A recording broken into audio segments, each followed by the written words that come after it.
Bonjour et bienvenue dans Croquis, le magazine de la bande dessinée de Watch TV. Et puis bienvenue chez Futuropolis, l'éditeur de Piero Macola, qui est dessinateur de bande dessinée, qui vient de sortir un magnifique album, Le Tirailleur. Alors Piero, Le Tirailleur, l'histoire, donc en 2 mots, qu'est-ce que c'est?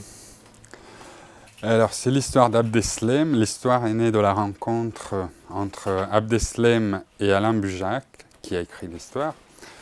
Alain Bujac est photographe. En 2009, était parti en reportage dans une résidence à Doma, les anciens Sonacotra. Il a rencontré Abdeslam, et ils sont devenus amis. Et Abdeslam lui a raconté toute sa vie.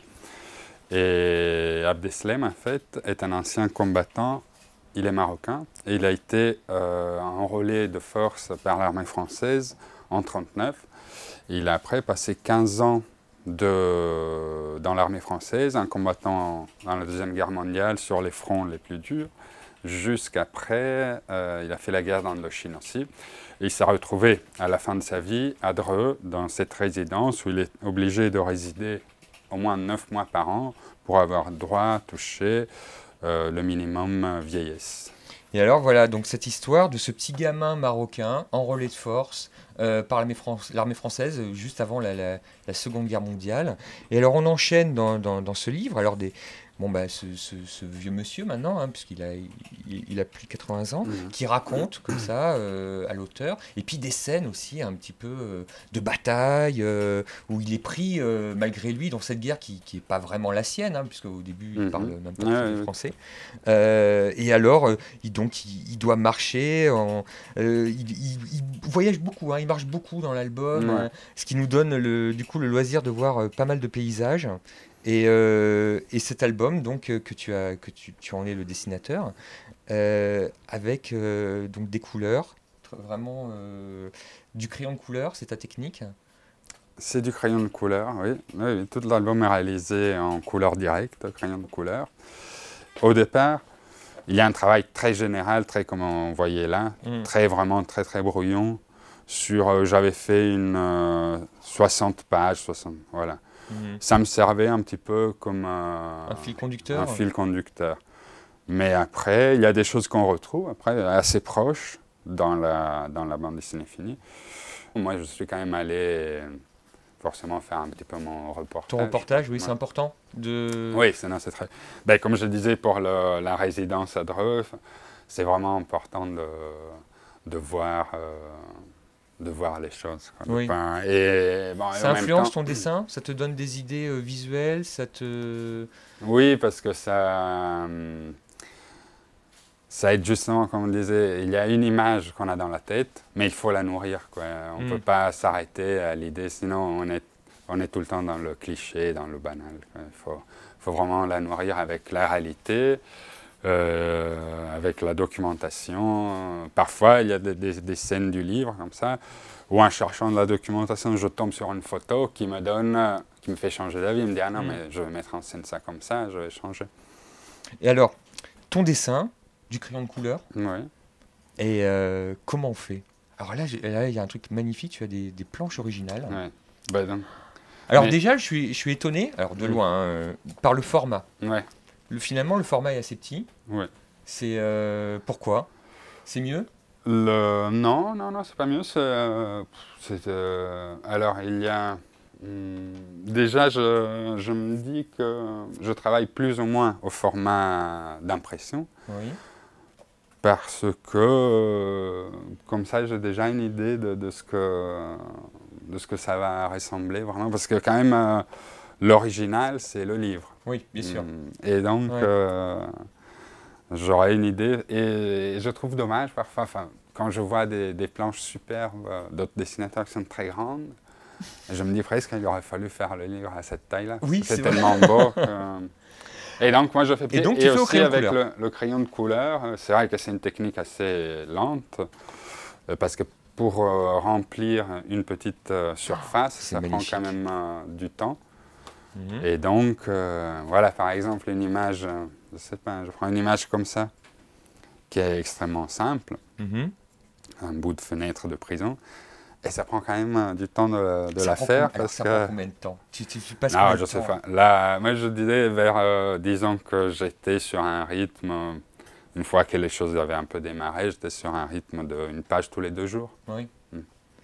Et donc, oui, alors, parce qu'il faut Non. tout colorier, c'est que des petits C'est coups de du beaucoup poignet. de... oui, c'est des petits coups, mais en même temps, ce que j'aime aussi dans le crayon de couleur, c'est que... enfin, moi, je vis mes pages un petit peu comme un combat, quoi. Donc, elles sont, Ah bon? ouais, elles sont assez sales. Enfin, là, j'en ai amené quelques-unes qui sont assez propres pour pas montrer. Mais j'aurais fait des choses, hein. Là, on voit que je colle par-dessus. Mais oui, parce Et, que sur... et ce que j'aime dans le crayon de couleur, je disais, c'est que parfois, il faut quand même, on appuie beaucoup. Oui. Donc ça devient un truc où on peut un petit peu s'énerver dessus. Même si après le résultat est assez délicat, Oui.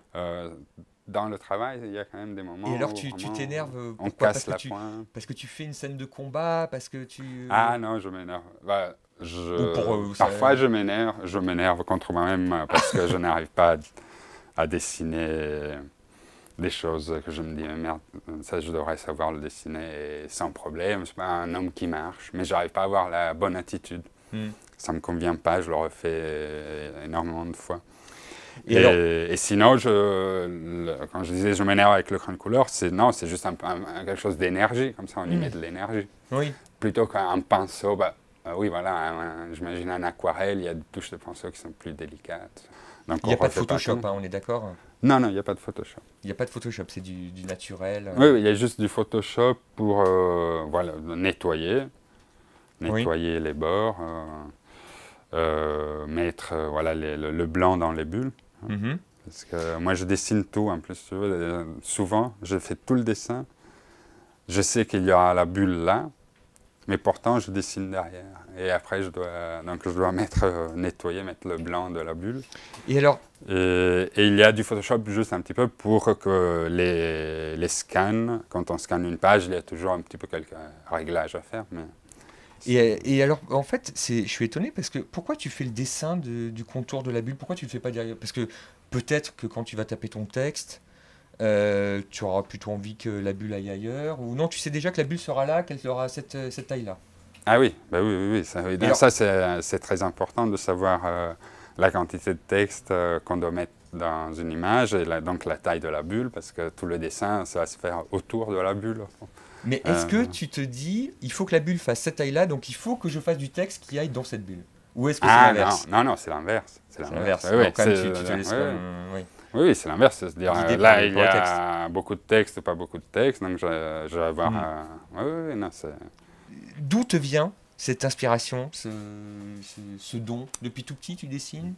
J'ai toujours dessiné, oui, j'ai toujours dessiné, après, toujours eu Toujours envie de ancré en faire... couleur? Ça a été ta Ben technique? oui, non, je suis passé par beaucoup de choses, mais c'est vrai que petit, je dessinais avec les crayons de couleur, et effectivement, ben, c'est souvent, hein, quand on est enfant à l'école, on utilise les crayons de couleur, donc c'est peut-être quelque chose dans lequel je me sens à l'aise depuis cette époque-là. Mais non, mais après, forcément, je suis passé par autre chose. Au début, la bande dessinée, quand même, c'est toujours le noir et blanc, l'encre, l'encre de Chine. Je n'étais pas content de mon dessin au noir et blanc. Je me suis dit, tiens, je vais essayer de ne pas mettre les contours et de travailler plus sur des lumières, les atmosphères, les masses, les volumes. Et alors Plus ça, que c'est quelque chose qu'on ressent très le bien trait. dans ton dessin. C'est effectivement les masses, les volumes, ces lumières, pour qu'on ait comme ça cette impression qu'il y ait un Ah, voile quelque part. Comment tu arrives à doser C'est beaucoup tes couleurs? C'est beaucoup de superposition de couleurs. On commence Tu fais quelque chose de léger. très clair? Oui. On commence léger. euh, on commence peut-être d'abord un petit peu par poser la couleur sur les personnages. Et après, on commence léger et petit à petit, on va plus foncé pour donner le contraste. Parce que pour qu'il y ait la lumière, il faut qu'il y ait de l'ombre. Bien Donc, sûr. voilà. Donc, on essaye de trouver... de faire des parties plus foncées où il y a l'ombre pour garder là où on veut peut-être que l'attention se pose, garder la lumière sur certains éléments. Et alors, voilà, moi je trouve cette planche totalement extraordinaire avec cette lumière qu'on voit de loin comme ça. En faisant comme ça en couleur directe, enfin, il faut quand même avoir l'idée d'arriver à avoir donc un très gros contraste comme ça. C'est ça le secret d'une lumière éblouissante, c'est le contraste. Oui, oui, c'est sans doute. Oui, sans doute. Oui, là c'est un faisceau de lumière, donc oui, là, on a... Et effectivement, il y a tout de suite des images. En fait, moi, je trouve qu'un bon dessin, enfin, parfois je me dis qu'un bon dessin, c'est un dessin où, quand on le voit, quand quelqu'un d'autre le voit, il dit, mais oui, cette image, je l'ai dans la tête déjà. Tu vois, c'est quelque chose comme si on arrivait à donner vie à une image qu'on a dans la tête, que tout le monde a dans la tête. Par exemple, un bois et un faisceau de lumière. Tout le monde a cette image un peu dans la tête. Non, l'image, le bois, il fait peur, la forêt, oui. C'est le noir, c'est sombre, et une lumière qui passe, et c'est mystérieux, voilà. Et donc tout le monde a cette image dans la tête. Enfin, moi je l'avais en tout cas. Et, non, et je me suis dit, voilà, on va faire, après l'image est simple, hein. Il y a des arbres plus foncés derrière, effectivement, laisser très clair derrière cette lumière, de façon à voir cette lumière qu'on ne sait pas trop ce que c'est, que ça donne un effet mystérieux, et avec le bruit, parce qu'il y avait un bruit. Donc, tu prends quoi comme crayon de couleur? Tu peux nous dire la marque ou le... Vous voulez la marque? Au moins qu'on voit un petit peu. Moi j'aimerais bien devenir Pyromacola. Moi j'ai ces 3 marques, enfin, avec une variation. Alors j'ai du Caran d'Ache. Oui. Du Caran d'Ache de luxe, ah bon ça coûte très cher, du Derwent, oui. Et j'ai une autre marque qui est celle particulièrement grasse, qui est des crayons mexicains, ça s'appelle Prismacolor. Oui. Ça se trouve à Paris, ça moi je le trouve que dans un seul magasin à Paris. Oui. Un vieux magasin sur le quai Voltaire. Ah oui. C'est le seul endroit où j'ai trouvé ce crayon qui sont vraiment super, mais je n'utilise pas très souvent parce qu'il est quand même très gras. Oui. C'est un peu, parfois ça rend vite, ça se mélange un peu moins facilement. Ça c'est un crayon. Un crayon gomme. Un crayon gomme. Et c'est assez dur, ça gomme pas mal, mais de toute façon on ne peut pas beaucoup gommer. C'est vraiment si on a un petit truc qu'on veut refaire, un nez, peut-être on gomme un peu, on essaie de refaire. Mais non, ça se fait pas. Ça va être difficile d'enlever ce qu'il y a, donc ça va faire sale. Et donc pour tes planches, c'est quoi? C'est du canson à grains je crois que c'est du Bristol. Du Bristol ouais, ah oui, c'est du Bristol, c'est pas du canson tout à fait. Ouais. C'est du Bristol lisse. Oui. C'est mieux pour le crayon? Parce que, je sais pas, moi j'utilise lisse parce que j'aime bien quand même quand la couleur est assez plat. Je n'ai pas trop envie d'avoir pas trop de matière quand même. Oui. Et surtout en dessinant petit comme ça, pour aller un peu dans les petites choses, si tu as le grain du papier qui te tombe juste sur l'œil du personnage, tu n'arrives pas à le... Bien sûr, Donc lisse, mais normalement pour les crayons de couleur, on utilise un papier qui a un peu plus de grain. Ouais. Pierrot, merci. De rien, à bientôt. Merci à Futuropolis de nous avoir reçus dans ses locaux. Et je vous donne rendez-vous très bientôt sur Wash TV pour un nouveau numéro de Croquis.